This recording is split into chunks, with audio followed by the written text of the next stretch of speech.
Nananawagan ako kay Senator Kiko, no? Kasi alam nyo, ipinagkampanya ko po si Senator Kiko noon. Nagpunta kami dun sa school, kinukwento ko sa amin ng mga teachers doon kung ano actual na nangyari. And it's turning out na it's kind of planned. It's not random. It's not like, oh, nawala sa isip yung bata, naguluhan, na confused and then started shooting. Hindi po eh. Sa kwento ng mga teachers, it was kind of planned and parang meron siyang target. Hindi ho natin alam ang motibo niya unless talagang imbestigahan ito. Pero definitely meron po siyang target kasi talagang namaril siya dun sa classroom niya. Mga kaklase niya yung mainly binaril po niya eh. At ang mga casualty ay nanggaling dun sa mismong classroom niya. Mga kaklase niya yung mga binaril niya.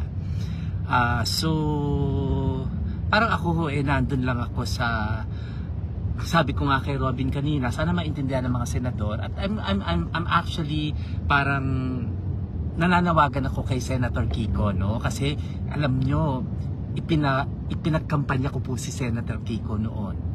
Kasalanan mo pala yan eh. Medyo. Pero pinapaalala ko to kay Sharon na at sinabi ko ito na ikinampanya ko siya. Ikinakampanya ko si Senator Kiko noon dahil naniniwala ako kay Sharon.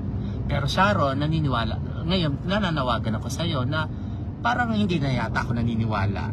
Parang binabawi ko na po yun. Kasi ang sinasabi lang po kasi ni Robin, hindi ko po ito kinakampihan si Robin dahil kapatid ko. Pero naniniwala ako sa paninindigan niya pagdating dito. Unang-una kami po ay pinalaki ng mga magulang namin sa disiplina. My dad and my mom didn't spare the rod para po disiplinahin kaming lahat. At lumaki po kami may takot sa Diyos, may takot sa magulang, may takot sa authorities.